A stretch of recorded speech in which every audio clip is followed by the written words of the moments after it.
جب حضرت عثمان غنی رضی اللہ تعالیٰ عنہ کا محاصرہ کر لیا گیا اور یہ خلافت کا آخری آپ کا دور ہے، 82 سال کی عمر تھی اس وقت آپ کی، اور یہ تاریخ کا دردناک باب ہے کہ حضرت عثمان غنی پر 40 دن تک پانی بند رہا۔ وہ ایک منصوبہ تھا، 3 لوگ 3 مختلف شہروں سے چلے، مصر سے، کوفے سے اور بصرے سے، 1000 آدمی لے کر، اور مدینہ المنورہ میں پہنچ کر کے حضرت علی المرتضیٰ سے ملے، ام المومنین سیدہ عائشہ سے ملے، کبار اصحاب سے ملے۔ تو جو انہوں نے کہا تو انہوں نے ان کو کہا کہ نہیں، ایسی کوئی بات نہیں، فہمائش کر کے واپس بھیج دیا۔ حضرت عثمان غنی رضی اللہ تعالیٰ عنہ پر اقربا پروری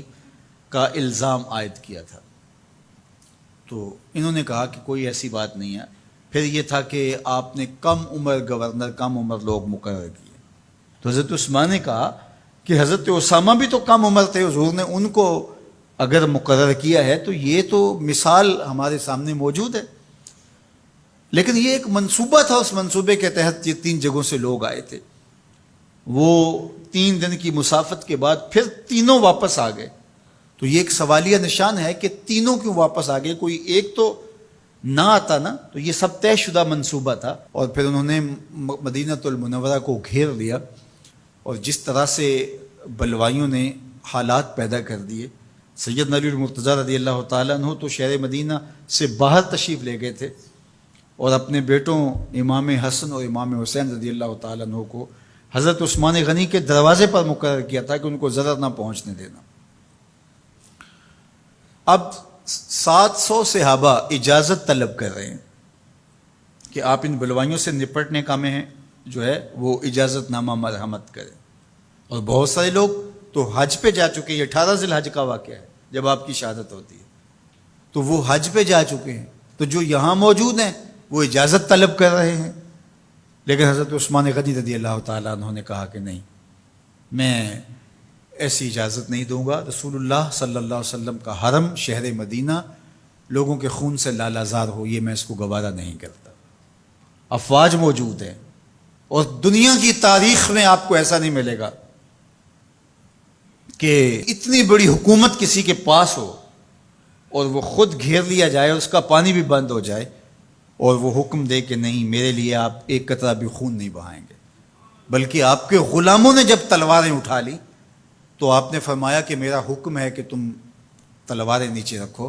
بلکہ میں تمہیں یہ آفر دیتا ہوں کہ جو غلام لڑے گا نہیں اور یہ میرے سے عہد کرتا ہے وہ آزاد ہے۔ حضرت ابو ہریرہ رضی اللہ تعالیٰ عنہ، حالانکہ یہ پڑھنے پڑھانے والے لوگ تھے، تعلیم و تعلم سے ان کا تعلق تھا، لیکن وہ بھی تلوار لے کے حضرت عثمان غنی کے دفاع میں آ گئے، لیکن حضرت ابو ہریرہ رضی اللہ تعالیٰ عنہ کو بھی حضرت عثمان غنی روک دیتے۔ مالک بن اشتر کہنے لگا کہ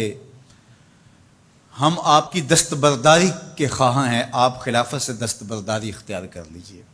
تو حضور علیہ الصلوۃ والسلام کے اس جانثار صحابی نے، حضرت عثمان غنی نے فرمایا یہ نہیں ہو سکتا۔ دستبردار کیوں نہیں ہوئے؟ لگتا تھا یہ سب سے زیادہ آسان تھا، لیکن حضور نے ارشاد فرمایا تھا، اے عثمان، تمہیں اللہ ایک قمیض پہنائے گا، لوگ اس کو اتارنا چاہیں گے، تم کبھی نہ اتارنا۔ تو اس سے مراد خلافت کی قمیض ہے، اور ان کی شہادت کی خبر بھی اللہ کے محبوب علیہ السلام نے دی تھی، اور اگر آپ دستبردار ہو جاتے تو یہ ایک کھلونا بن جاتا، بازیچہ بن جاتی خلافت۔ چند آدمیوں کے پریشر سے خلافت سے دستبرداری کرنا پڑتی۔ اچھا، ایک یہ سوال بھی پیدا ہوتا ہے، چند باغی تھے، ان کو کس طرح کچل دیا جاتا؟ لیکن حضرت عثمان غنی یہ نہیں چاہتے تھے۔ ایک تو یہ کہ مدینے کی حرمت پامال نہ ہو، اور دوسرا پورے عالم اسلام کو آگ لگانے کا جو منصوبہ تھا، 3 مختلف شہروں سے 1000 آدمی لایا گیا ایک منصوبے کے تحت، اور انہیں لاشیں چاہیے تھیں، اور جو ان کے پیچھے کام کر رہے تھے نادیدہ ہاتھ، ان کا منصوبہ یہ تھا کہ یہاں سے مختلف سمتوں میں، یہ تینوں شہر مختلف سمتوں میں تھے، تینوں سمتوں میں جب لاشیں جائیں گی تو پورے عالم اسلام کو ہم جو ہے وہ خانہ جنگی کی آگ میں دھکیل سکیں گے۔ تو حضرت عثمان غنی ان سازشوں سے آگاہ تھے، تو سب سے اہون اور آسان یہ تھا کہ قربانی پیش کر دی جائے، اور پھر انہوں نے سن بھی رکھا تھا کہ 2 شہید ہیں، شہید تو انہوں نے بہرحال ہونا ہے، تو لہٰذا میں خلافت سے دستبردار بھی نہیں ہوں گا، اور شہر مدینہ کی حرمت بھی پامال نہیں ہونے دوں گا۔ اور تیسری بات یہ ہے کہ میں خود مظلوم شہید کر دیا جاؤں، تو وہ آپ نے یہ گوارا کر لیا۔ تو 18 ذوالحج تھا، جمعے کا ہی دن تھا، اور حضرت عثمان غنی رضی اللہ تعالیٰ عنہ روزے سے تھے، عصر کا وقت تھا، قرآن مجید کی تلاوت کر رہے تھے۔ حضرت امام حسن، امام حسین اور حضرت عبداللہ بن زبیر اور دیگر لوگ آپ کے دروازے پہ پہرا دے رہے تھے، لیکن باغی پچھلے گھر سے دیوار پھلانگ کے آپ کے گھر میں داخل ہوئے اور تلوار سے وار کیا۔ آپ کی زوجہ حضرت نائلہ آگے بڑھی اور ہاتھ سے روکنا چاہا، آپ کی انگلیاں کٹ گئیں۔ پھر دوسرا وار کیا تو حضرت عثمان غنی رضی اللہ تعالیٰ عنہ کا دایاں ہاتھ کٹ کے گر گیا۔ حضرت عثمان غنی رضی اللہ تعالیٰ عنہ نے افسوس کیا اور کہا کہ تم نے وہ ہاتھ کاٹ دیا جس سے میں وحی کی کتابت کیا کرتا تھا۔ پھر اس کے بعد آپ پر 9 وار کیے گئے اور آپ کو شہید کر دیا گیا، اور آپ کا خون قرآن مجید پڑھتے ہوئے اس آیت پہ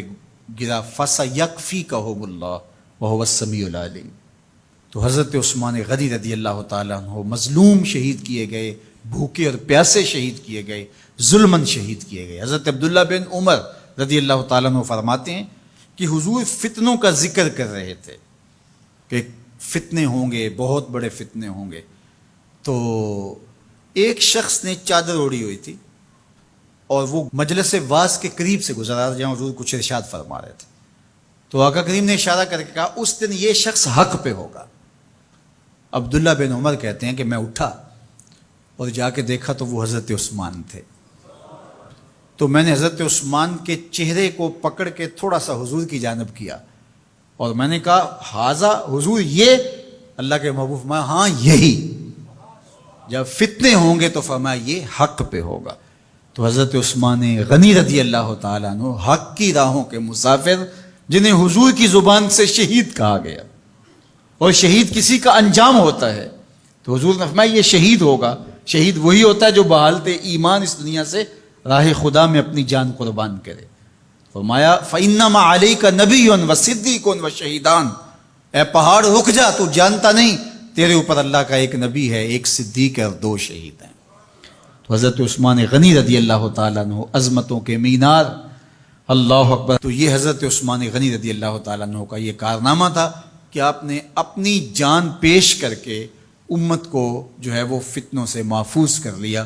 اور امت کو بچا لیا۔ حضرت عثمان غنی رضی اللہ تعالیٰ عنہ پہ کروڑوں رحمتیں، کروڑوں سلام۔ ہم آپ کی عظمت کو سلام پیش کرتے ہیں، عقیدتوں کا خراج پیش کرتے ہیں۔ حضور کی خدمت میں ایک جنازہ لایا گیا اور حضور سے عرض کی گئی حضور اس شخص کا جنازہ پڑھا دیجئے، تو حضور نے انکار کر دیا، کہا میں جنازہ نہیں پڑھاؤں گا۔ تو صحابہ نے عرض کیا یا رسول اللہ کبھی ماضی میں ایسا نہیں ہوا، جب بھی کوئی جنازہ لایا جاتا ہے تو آپ جنازہ پڑھا دیتے ہیں اور آپ نے آج انکار کر دیا ہے؟ تو فرمایا یہ شخص میرے عثمان سے بغض رکھتا تھا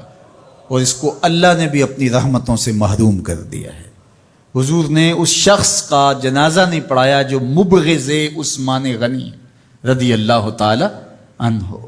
تو اب آپ اندازہ کیجئے وہ کتنا بدبخت شخص ہے جو حضرت عثمان سے بغض اور دشمنی رکھتا ہے۔ حضرت عثمان غنی رضی اللہ تعالی عنہ سے اللہ کے محبوب علیہ السلام نے کتنی خوبصورت ارشاد فرمائی، میں اس سے حیا کیوں نہ کروں جس سے اللہ کے فرشتے بھی حیا کرتے ہیں۔ یعنی عثمان غنی وہ ہیں جس سے اللہ کے فرشتے بھی حیا کرتے ہیں،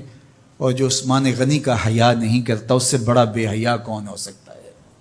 حاکم نے مستدرک کے اندر روایت ذکر کی ہے کہ بہت سارے صحابہ حضور کی بہت ساری خوبیوں کے مظہر تھے، اور سب سے زیادہ حضور کے خلق کے مشابہ حضرت عثمان غنی رضی اللہ تعالیٰ، اور خلق میں سب سے اونچا درجہ حیا کا ہوتا ہے، تو حضرت عثمان غنی رضی اللہ تعالیٰ عنہ حیا کے اس مقام پہ فائز المرام تھے جو انہی کا مقصوم تھا۔ اللہ ہمیں حضور کے اہل بیت، حضور کے اصحاب، بلکہ حضور کے در کی مٹی کی تعظیم بھی نصیب کرے۔ اقبال نے کہا تھا خاک طیبہ از دو عالم خوش ترست، آن خنک شہرے کے آنجا دل برست۔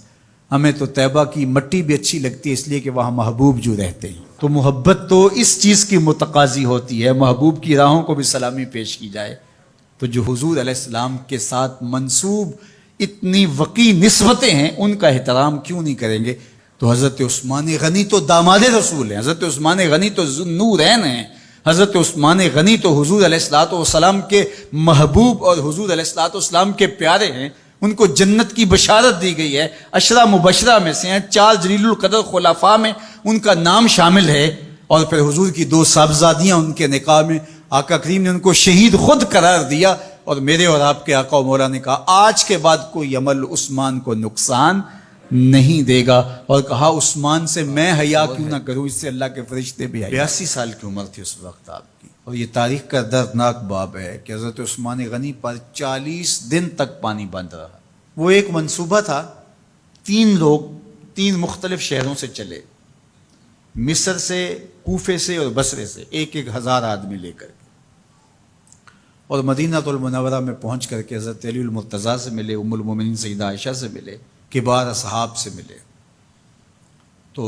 جو انہوں نے کہا تو انہوں نے ان کو کہا کہ نہیں ایسی کوئی بات نہیں، فہمائش کر کے واپس بھیج دیا۔ حضرت عثمان غنی رضی اللہ تعالیٰ عنہ پر اقربا پروری کا الزام عائد کیا تھا، تو انہوں نے کہا کہ کوئی ایسی بات نہیں ہے۔ پھر یہ تھا کہ آپ نے کم عمر گورنر، کم عمر لوگ مقرر کیے، تو حضرت عثمان نے کہا کہ حضرت اسامہ بھی تو کم عمر تھے، حضور نے ان کو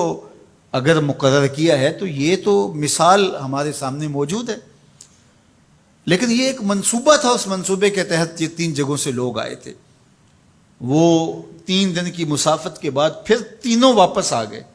تو یہ ایک سوالیہ نشان ہے کہ تینوں کیوں واپس آ گئے، کوئی ایک تو نہ آتا نا، تو یہ سب طے شدہ منصوبہ تھا۔ اور پھر انہوں نے مدینہ المنورہ کو گھیر لیا، اور جس طرح سے بلوائیوں نے حالات پیدا کر دیے، سیدنا علی المرتضیٰ رضی اللہ تعالیٰ عنہ تو شہر مدینہ سے باہر تشریف لے گئے تھے، اور اپنے بیٹوں امام حسن اور امام حسین رضی اللہ تعالیٰ عنہ کو حضرت عثمان غنی کے دروازے پر مقرر کیا تھا کہ ان کو ضرر نہ پہنچنے دینا۔ اب 700 صحابہ اجازت طلب کر رہے ہیں کہ آپ ان بلوائیوں سے نپٹنے کا میں جو ہے وہ اجازت نامہ مرحمت کریں، اور بہت سارے لوگ تو حج پہ جا چکے، یہ 18 ذی الحج کا واقعہ ہے جب آپ کی شہادت ہوتی ہے، تو وہ حج پہ جا چکے ہیں، تو جو یہاں موجود ہیں وہ اجازت طلب کر رہے ہیں، لیکن حضرت عثمان غنی رضی اللہ تعالیٰ عنہ نے کہا کہ نہیں،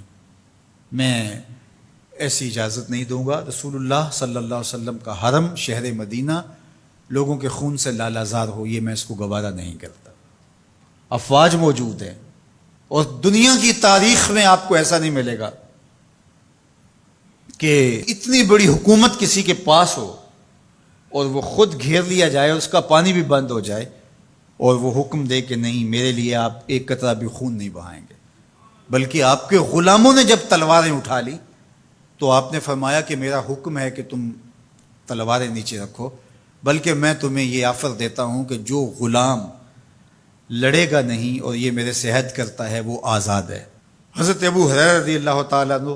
حالانکہ یہ پڑھنے پڑھانے والے لوگ تھے، تعلیم و تعلم سے ان کا تعلق تھا، لیکن وہ بھی تلوار لے کے حضرت عثمان غنی کے دفاع میں آ گئے، لیکن حضرت ابو ہریرہ رضی اللہ تعالیٰ عنہ کو بھی حضرت عثمان غنی روک دیتے۔ مالک بن اشتر کہنے لگا کہ ہم آپ کی دستبرداری کے خواہاں ہیں، آپ خلافت سے دستبرداری اختیار کر لیجئے۔ تو حضور علیہ الصلوۃ والسلام کے اس جانثار صحابی نے حضرت عثمان غنی نے فرمایا یہ نہیں ہو سکتا، دستبردار کیوں نہیں ہوئے، لگتا تھا یہ سب سے زیادہ آسان تھا، لیکن حضور نے ارشاد فرمایا تھا اے عثمان تمہیں اللہ ایک قمیض پہنائے گا، لوگ اس کو اتارنا چاہیں گے تم کبھی نہ اتارنا، تو اس سے مراد خلافت کی قمیض ہے، اور ان کی شہادت کی خبر بھی اللہ کے محبوب علیہ السلام نے دی تھی، اور اگر آپ دستبردار ہو جاتے تو یہ ایک کھلونا بن جاتا، بازیچہ بن جاتی خلافت، چند آدمیوں کے پریشر سے خلافت سے دستبرداری کرنا پڑتی۔ اچھا ایک یہ سوال بھی پیدا ہوتا ہے، چند باغی تھے ان کو کس طرح کچل دیا جاتا، لیکن حضرت عثمان غنی یہ نہیں چاہتے تھے، ایک تو یہ کہ مدینے کی حرمت پامال نہ ہو، اور دوسرا پورے عالم اسلام کو آگ لگانے کا جو منصوبہ تھا، 3 مختلف شہروں سے 1,000 آدمی لایا گیا ایک منصوبے کے تحت، اور انہیں لاشیں چاہیے تھیں، اور جو ان کے پیچھے کام کر رہے تھے نادیدہ ہاتھ، ان کا منصوبہ یہ تھا کہ یہاں سے مختلف سمتوں میں، یہ تینوں شہر مختلف سمتوں میں تھے، تینوں سمتوں میں جب لاشیں جائیں گی تو پورے عالم اسلام کو ہم جو ہے وہ خانہ جنگی کی آگ میں دھکیل سکیں گے۔ تو حضرت عثمان غنی ان سازشوں سے آگاہ تھے، تو سب سے اہون اور آسان یہ تھا کہ قربانی پیش کر دی جائے، اور پھر انہوں نے سن بھی رکھا تھا کہ 2 شہید ہیں، شہید تو انہوں نے بہرحال ہونا ہے، تو لہٰذا میں خلافت سے دستبردار بھی نہیں ہوں گا اور شہر مدینہ کی حرمت بھی پامال نہیں ہونے دوں گا، اور تیسری بات یہ ہے کہ میں خود مظلوم شہید کر دیا جاؤں۔ تو آپ نے یہ گوارا کر لیا۔ تو 18 ذوالحج تھا، جمعے کا ہی دن تھا، اور حضرت عثمان غنی رضی اللہ تعالیٰ عنہ روزے سے تھے، عصر کا وقت تھا، قرآن مجید کی تلاوت کر رہے تھے۔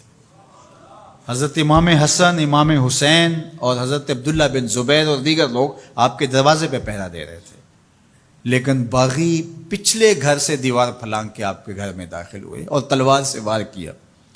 آپ کی زوجہ حضرت نائلہ آگے بڑھی اور ہاتھ سے روکنا چاہا، آپ کی انگلیاں کٹ گئیں۔ پھر دوسرا وار کیا تو حضرت عثمان غنی رضی اللہ تعالیٰ عنہ کا دایاں ہاتھ کٹ کے گر گیا۔ حضرت عثمان غنی رضی اللہ تعالیٰ عنہ نے افسوس کیا اور کہا کہ تم نے وہ ہاتھ کاٹ دیا جس سے میں وحی کی کتابت کیا کرتا تھا۔ پھر اس کے بعد آپ پر 9 وار کیے گئے اور آپ کو شہید کر دیا گیا، اور آپ کا خون قرآن مجید پڑھتے ہوئے اس آیت پہ گرا، فَسَيَكْفِيكَهُمُ اللَّهُ وَهُوَ السَّمِيعُ الْعَلِيمُ۔ تو حضرت عثمان غنی رضی اللہ تعالیٰ عنہ مظلوم شہید کیے گئے، بھوکے اور پیاسے شہید کیے گئے، ظلماً شہید کیے گئے۔ حضرت عبداللہ بن عمر رضی اللہ تعالیٰ عنہ فرماتے ہیں کہ حضور فتنوں کا ذکر کر رہے تھے کہ فتنے ہوں گے، بہت بڑے فتنے ہوں گے، تو ایک شخص نے چادر اوڑھی ہوئی تھی اور وہ مجلس واعظ کے قریب سے گزرا جہاں حضور کچھ ارشاد فرما رہے تھے، تو آقا کریم نے اشارہ کر کے کہا اس دن یہ شخص حق پہ ہوگا۔ عبداللہ بن عمر کہتے ہیں کہ میں اٹھا اور جا کے دیکھا تو وہ حضرت عثمان تھے، تو میں نے حضرت عثمان کے چہرے کو پکڑ کے تھوڑا سا حضور کی جانب کیا اور میں نے کہا حاضہ حضور، یہ اللہ کے محبوب فرمایا ہاں یہی، جب فتنے ہوں گے تو فرمایا یہ حق پہ ہوگا۔ تو حضرت عثمان غنی رضی اللہ تعالیٰ عنہ حق کی راہوں کے مسافر، جنہیں حضور کی زبان سے شہید کہا گیا، اور شہید کسی کا انجام ہوتا ہے، تو حضور نے فرمایا یہ شہید ہوگا۔ شہید وہی ہوتا ہے جو بحالت ایمان اس دنیا سے راہ خدا میں اپنی جان قربان کرے۔ فرمایا فَإِنَّمَا عَلَيْكَ نَبِيٌّ وَصِدِّيقٌ وَشَهِيدَانٌ، اے پہاڑ رک جا، تو جانتا نہیں تیرے اوپر اللہ کا ایک نبی ہے، ایک صدیق ہے اور 2 شہید ہیں۔ تو حضرت عثمان غنی رضی اللہ تعالیٰ عنہ عظمتوں کے مینار، اللہ اکبر۔ تو یہ حضرت عثمان غنی رضی اللہ تعالیٰ عنہ کا یہ کارنامہ تھا کہ آپ نے اپنی جان پیش کر کے امت کو جو ہے وہ فتنوں سے محفوظ کر لیا اور امت کو بچا لیا۔ حضرت عثمان غنی رضی اللہ تعالیٰ عنہ پہ کروڑوں رحمتیں، کروڑوں سلام۔ ہم آپ کی عظمت کو سلام پیش کرتے ہیں، عقیدتوں کا خراج پیش کرتے ہیں۔ حضور کی خدمت میں ایک جنازہ لایا گیا اور حضور سے عرض کی گئی حضور اس شخص کا جنازہ پڑھا دیجئے، تو حضور نے انکار کر دیا، کہا میں جنازہ نہیں پڑھاؤں گا۔ تو صحابہ نے عرض کیا یا رسول اللہ، کبھی ماضی میں ایسا نہیں ہوا، جب بھی کوئی جنازہ لایا جاتا ہے تو آپ جنازہ پڑھا دیتے ہیں اور آپ نے آج انکار کر دیا ہے؟ تو فرمایا یہ شخص میرے عثمان سے بغض رکھتا تھا اور اس کو اللہ نے بھی اپنی رحمتوں سے محروم کر دیا ہے۔ حضور نے اس شخص کا جنازہ نہیں پڑھایا جو مبغض عثمان غنی رضی اللہ تعالی عنہ۔ تو اب آپ اندازہ کیجئے وہ کتنا بدبخت شخص ہے جو حضرت عثمان سے بغض اور دشمنی رکھتا ہے۔ حضرت عثمان غنی رضی اللہ تعالی عنہ سے اللہ کے محبوب علیہ السلام نے کتنی خوبصورت ارشاد فرمائی، میں اس سے حیا کیوں نہ کروں جس سے اللہ کے فرشتے بھی حیا کرتے ہیں۔ یعنی عثمان غنی وہ ہیں جس سے اللہ کے فرشتے بھی حیا کرتے ہیں، اور جو عثمان غنی کا حیا نہیں کرتا اس سے بڑا بے حیا کون ہو سکتا ہے۔ حاکم نے مستدرک کے اندر روایت ذکر کی ہے کہ بہت سارے صحابہ حضور کی بہت ساری خوبیوں کے مظہر تھے، اور سب سے زیادہ حضور کے خلق کے مشابہ حضرت عثمان غنی رضی اللہ تعالیٰ، اور خلق میں سب سے اونچا درجہ حیا کا ہوتا ہے۔ تو حضرت عثمان غنی رضی اللہ تعالیٰ عنہ حیا کے اس مقام پہ فائز المرام تھے جو انہی کا مقصوم تھا۔ اللہ ہمیں حضور کے اہل بیت، حضور کے اصحاب، بلکہ حضور کے در کی مٹی کی تعظیم بھی نصیب کرے۔ اقبال نے کہا تھا خاک طیبہ از دو عالم خوش ترست، آن خنک شہرے کے آنجا دل برست، ہمیں تو طیبہ کی مٹی بھی اچھی لگتی ہے اس لیے کہ وہاں محبوب جو رہتے ہیں. تو محبت تو اس چیز کی متقاضی ہوتی ہے، محبوب کی راہوں کو بھی سلامی پیش کی جائے. تو جو حضور علیہ السلام کے ساتھ منسوب اتنی وقی نسبتیں ہیں ان کا احترام کیوں نہیں کریں گے؟ تو حضرت عثمان غنی تو داماد رسول ہیں، حضرت عثمان غنی تو ذوالنورین ہیں، حضرت عثمان غنی تو حضور علیہ الصلوۃ والسلام کے محبوب اور حضور علیہ الصلوۃ والسلام کے پیارے ہیں. ان کو جنت کی بشارت دی گئی ہے، عشرہ مبشرہ میں سے ہیں، 4 جلیل القدر خلفاء میں ان کا نام شامل ہے. اور پھر حضور کی 2 صاحبزادیاں ان کے نکاح میں آقا کریم نے ان کو شہید خود قرار دیا. اور میرے اور آپ کے آقا و مولا نے کہا آج کے بعد کوئی عمل عثمان کو نقصان نہیں دے گا، اور کہا عثمان سے میں حیا کیوں نہ کروں، اس سے اللہ کے فرشتے بھی حیا کریں.